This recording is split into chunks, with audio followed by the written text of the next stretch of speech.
Hi everyone, I'm Jeremy. I am the Safe Routes to School Program Administrator. And today, before I get started with our conversation, I wanted to ask everyone the question of why should we go outside when it's cold and dark? So I'll give everyone like 30, 40 seconds to kind of maybe write an idea in chat, why it's beneficial, why should we go outside when it's cold, it's getting dark outside.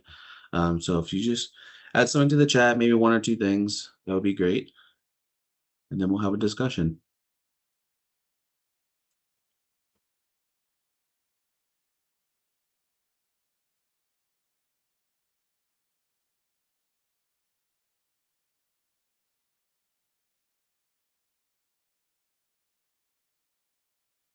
See, sunshine, physical activity.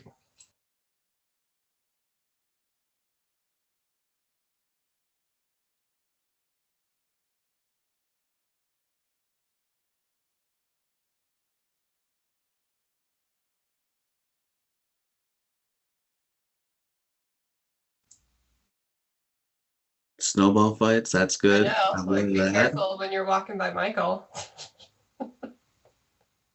Walking the dog, moving our bodies. That's great. So I'll keep going because we have a lot to cover today. And if you have anything else you want to add, feel free to add that to the chat.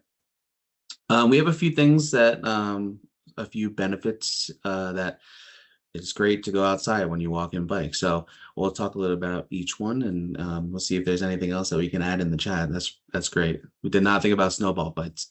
So the first thing is boost mood and fights winter blues. Exposure to natural sunlight combats the seasonal affective disorder and lifts your spirits.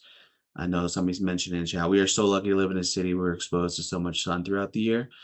So getting outside, that sun really helps us. It also reduces stress and strengthens our immune system. That movement and fresh air are natural stress relievers, and that regular outdoor activity can help your body fend off seasonal illnesses. It also improves mental health, our focus, and our clarity. That crisp air and the movement help clear your mind and sharpen your concentration. That's something that we always preach to our schools when we're walking and biking to school is um, it improves our concentration first thing in the morning when we're moving our blood and getting outside. It supports better sleep. That daylight exposure and physical activity help regulate your sleep cycles. It helps the environment. Choosing to walk and bike instead of driving reduces carbon emission and air pollution. Again, that's especially true in the winter months when I know myself, it's tough to get into a car when it's below freezing, and we might think it might be a good idea to let the car run for 5 minutes or so, but in reality, that's just contributing to the carbon emission and air pollution, and we want to be conscious about that. It also builds community, so seeing neighbors outside, and even in those colder months, it strengthens our social ties, and it creates a sense of a belonging to the rest of the community. So, just being outside is good for the community. Let's walk. So this is we just wanted to show a picture of what one of our October walk and rolls look like. You can see Dingers kind of in that picture. Everyone's getting got their gear for that day and are walking to school. We made sure everyone was nice and warm that day. I think it was pretty cold and it was early in the morning. So hopefully we can encourage you to get outside in the later months and season. The next thing before we start our outdoor walks is we want to make sure we grab the right gear. So as daylight hours shrink, staying visible is essential. So wearing reflective gear, bright clothing colors, and we want to use bike lights and clip-on LEDs to ensure that drivers and others can see us clearly, especially during those mornings and evenings. I noticed somebody mentioned in the chat walking their dogs. It might not be a bad idea to throw a light on your pup's collar or something like that to help them stay visible as well if they're not wearing a high vis vest. Another thing is warmth. We want to be thinking about that, especially in Denver, is wearing good layers. So layering up smartly. We want to start with a moisture wickening base layer, add insulation like a fleece or wool. And we want to finish with wind or water resistant outer shell. We don't want to forget our gloves and beanies and scarves. Warm socks also will help protect our extremities from wind chill. And then hand and foot warmers can also be very helpful in extreme weather conditions and temperatures. And then the last thing is our tread. What are we wearing on our feet? That cold weather often means slick sidewalks and icy paths.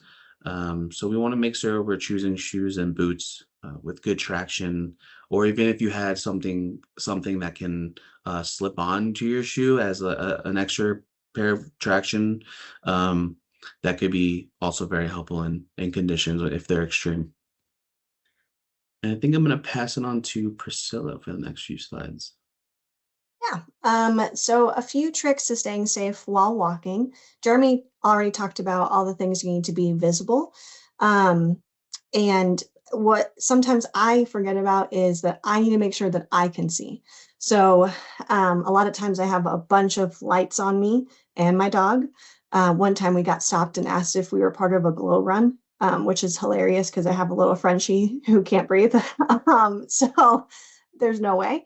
But I think about being lit up, but there can be ice on the sidewalk. There could be debris. There could be holes. We all pretty much know what the sidewalk situation here in Denver is, if there is one. So making sure that you have a light that allows you to see the ground. Dressing in layers. We all know that the Colorado weather can change within 15 minutes. So bundle up in layers, removing layers if it gets warmer.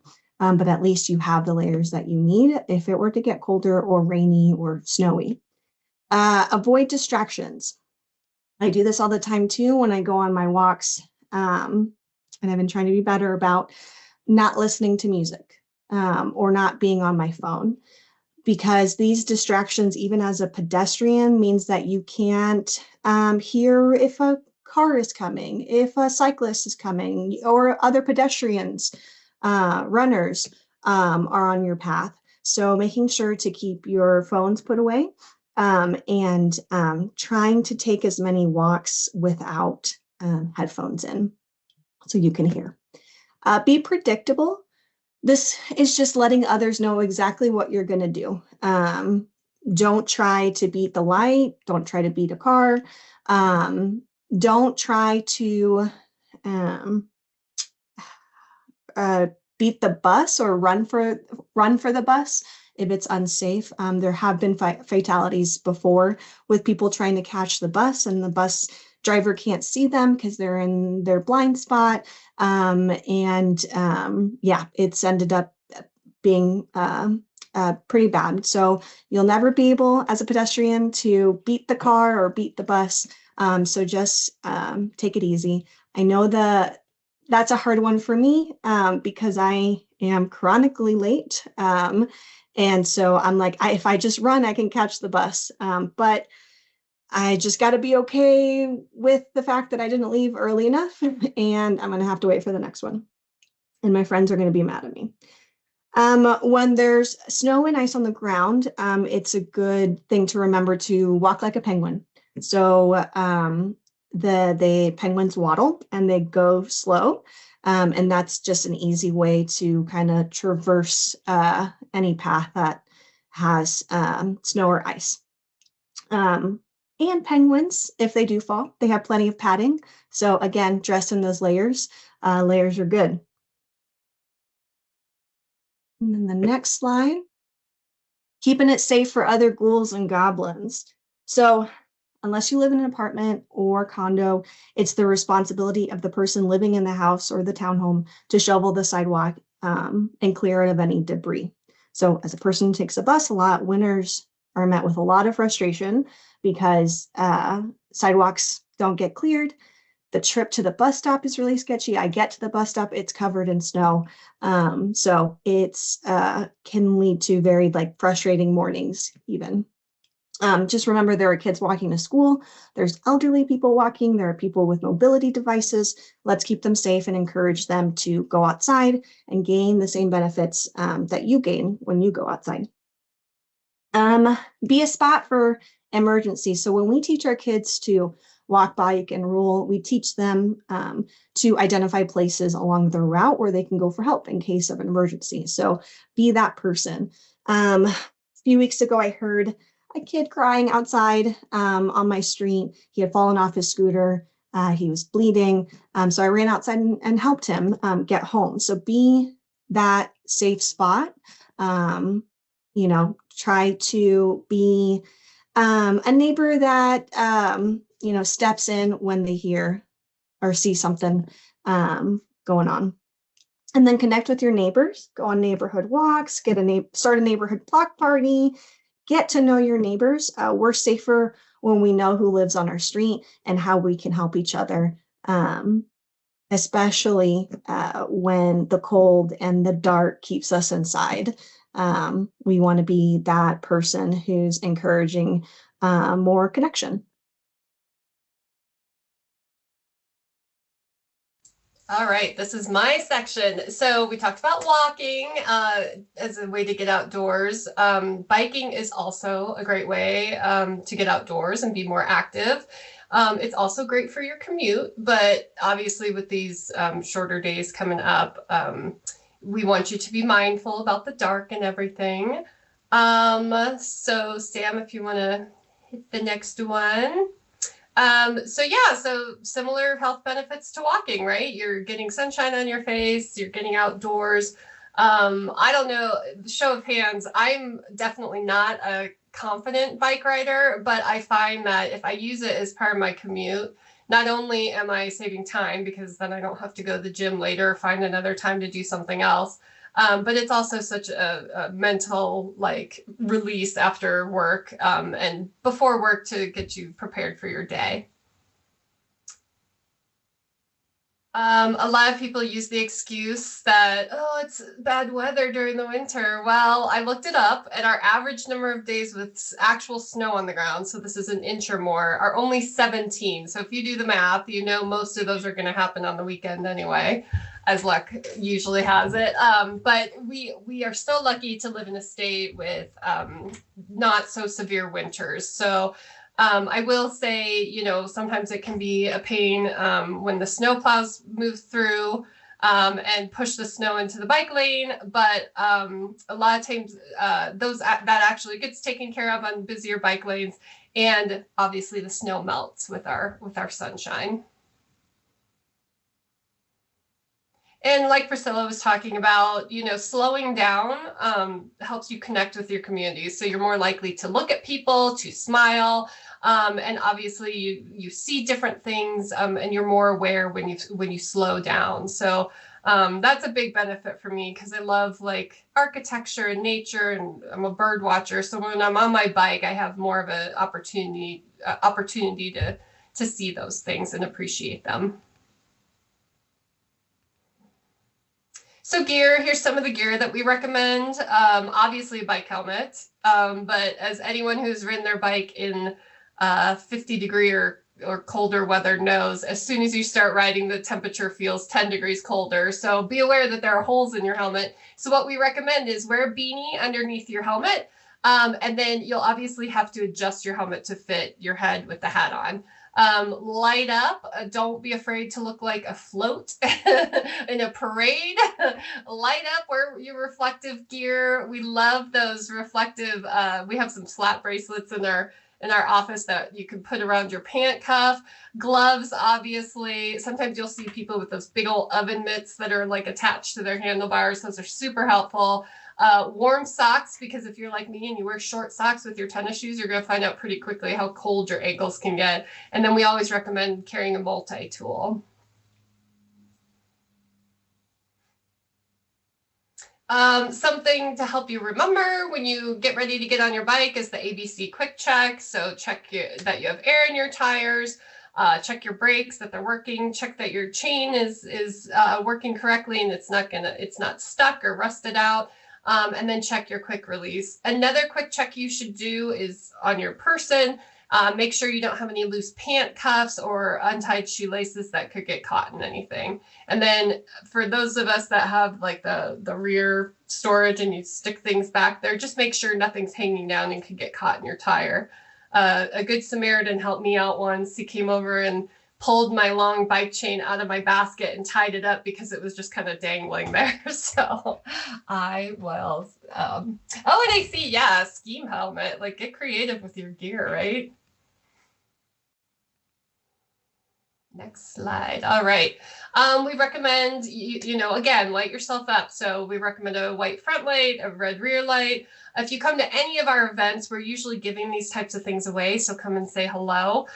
Reflective tape. I have a sash that I got on Amazon and it lights up and I wear it all the time when I'm walking.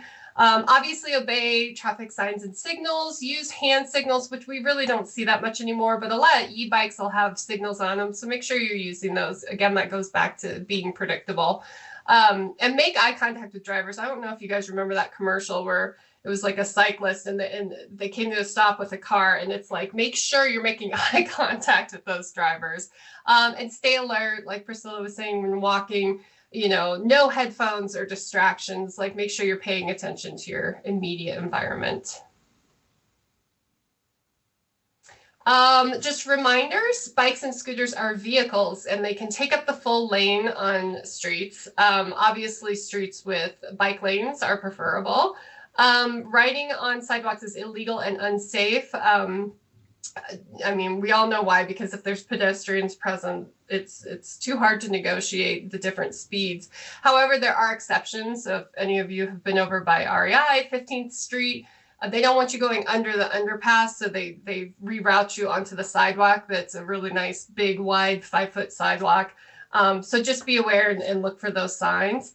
Again, bike lanes can get covered up if the snowplows come through. So if you see that, you can call 311 to report it. There's also a website called Bike Lane Uprising where you can report those types of obstacles.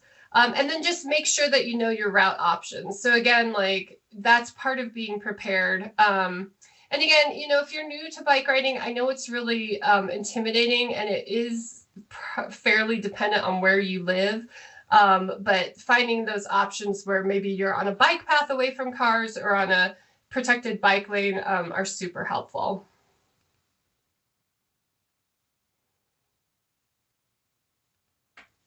All right, switching gears a little bit, we're now going to talk about safe driving in winter weather. When we're driving a vehicle, we have a big responsibility because we're operating a large machine. But car-centered development and dependence can obscure the dangers that vulnerable road users, that's folks walking, biking, rolling, face. And so this bias, what we're calling windshield bias, or it's also referred to as car brain, can lead drivers to engage in risk-taking behaviors behind the wheel that puts themselves at risk, but of course, certainly other road users around them at risk. In the next slide, we're going to get into an example of that.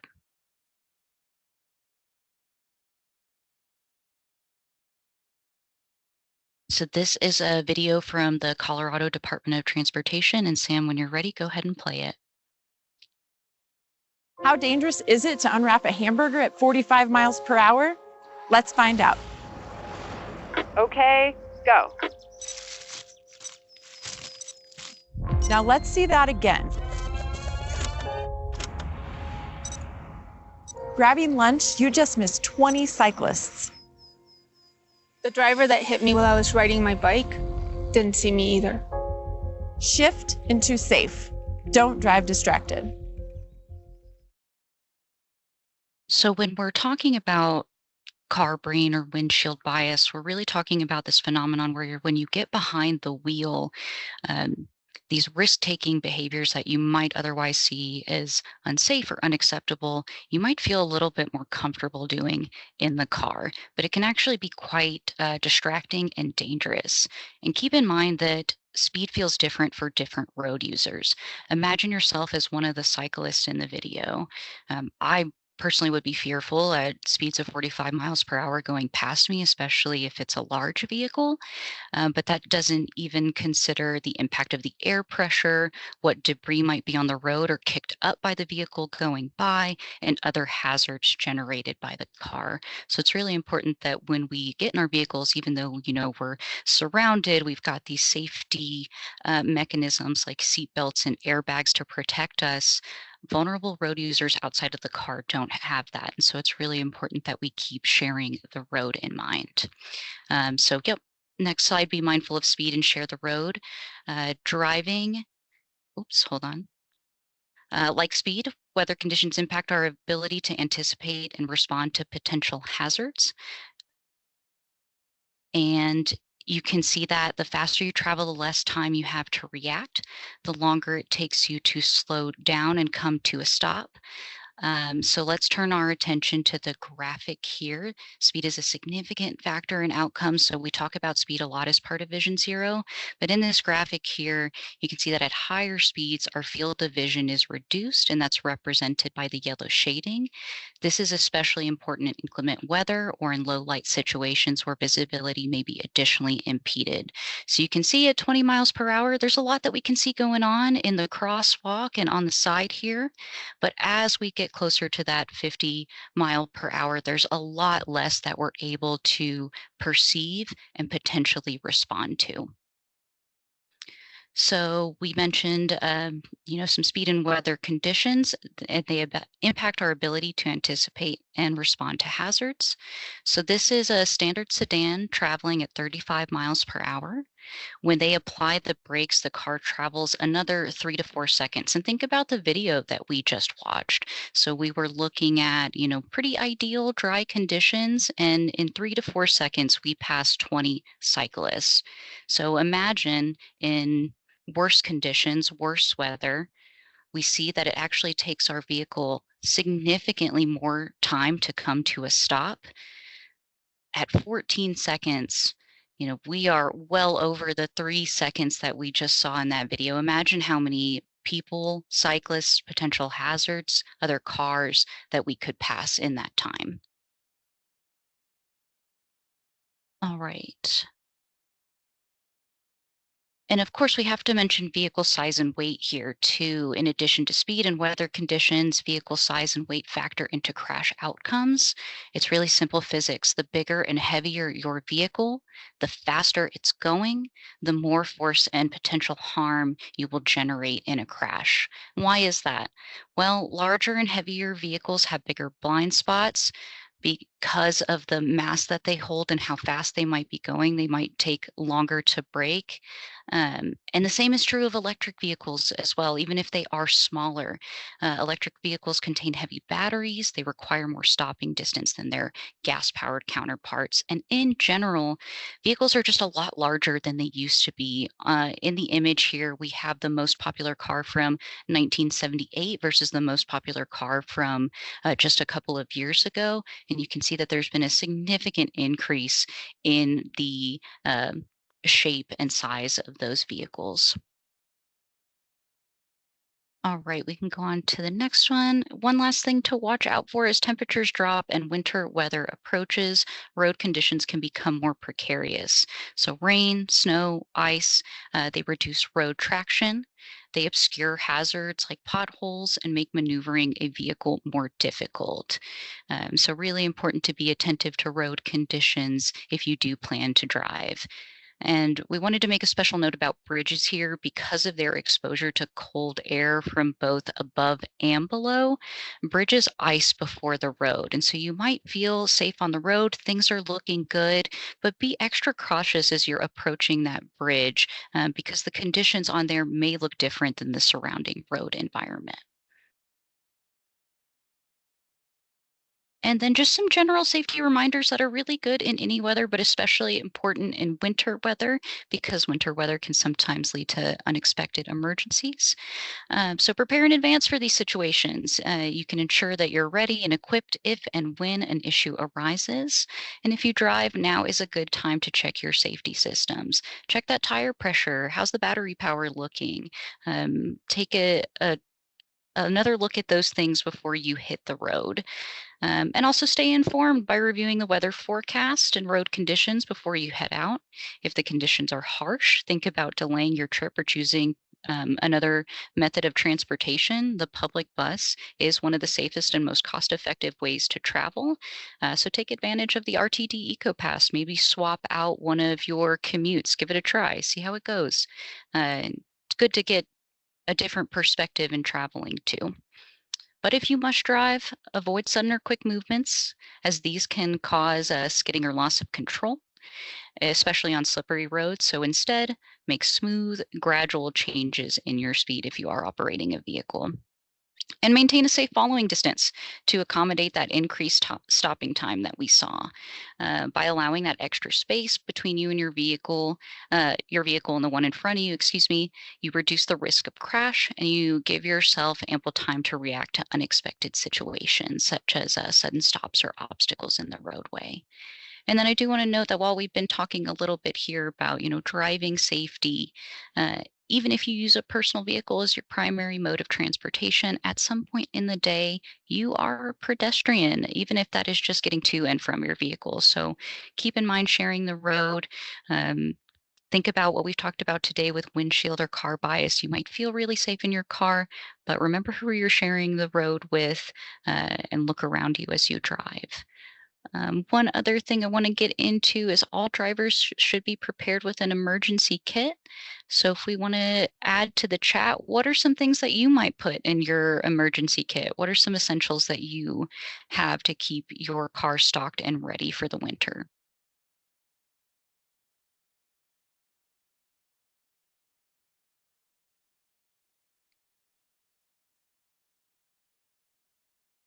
Feel free to put some things in the chat. I know we've talked about, I'm seeing some things: shovel, cat litter, blankets, great. Cardboard, a shovel, a blanket, blankets and flashlights, extra water, especially if traveling to the mountains, yep. Extra hat. These are all great answers. Keep adding as you see fit. I think we'll go ahead and move on to the next slide. We've already seen some of these things come up in the chat, but absolutely flashlights, blankets or layered clothing to keep you warm, first aid supplies, non-perishable food and water, kitty litter, specifically non-clumping kitty litter or sand, again, to help with that traction on the road. Road of reflectors, it's probably high visibility and reflective clothing. Jumper cables, and a snow brush or shovels, all great things to have in case of an emergency. And I will turn it over to, I'm actually not sure who's going next. I'll let y'all take it. It's me. So I just want to close it out and kind of connect everything that we've been talking about to maybe a bigger why of going outside this season. So as part of the Safe Routes to School program, we teach kids how to walk, bike, and roll safely and encourage them to stay active even when it's cold and dark. Every October, we have this big celebration for walk and roll. You see pictures of what we've done in the past. This year, as Sam mentioned, with the program ending and things changing, we were able to only support 4 schools, but we almost reached 1,000 people, which was amazing. Each one of these schools had a walk or they rode bikes together. They gave away gear promoting warmth and visibility. So we still got out there and we're able to help our community a lot.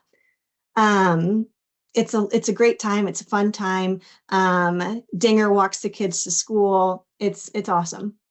So all this to say that the biggest why of why we should go outside in the cold and the dark is not just to for our own benefit, but it's for the benefit of everyone else around us. So get out there, have fun, keep yourself safe, and keep others safe, and encourage everyone to get outside. Can I just add one more thing? This addresses a comment earlier in the chat about it being super like dangerous to bike because cars are just not paying attention, which I wholeheartedly agree with. But one of our approaches is to do like a community-based support. So even if you don't have kids in your neighborhood school that are doing a bike bus, you can support them. So you can be more aware, you can change your driving route around the school. You can put up yard signs to designate that that's a travel route for kids and help others be more aware. Something we do is we work with neighborhood organizations to help spread that awareness. So those are just some ideas. Like Priscilla was saying, this is, we want to encourage kids to have that physical activity, have that mental health opportunity, and develop their skills, right? So just finding all those different ways that maybe we can do some habit changes with drivers to help support kids and others who are being more active this winter.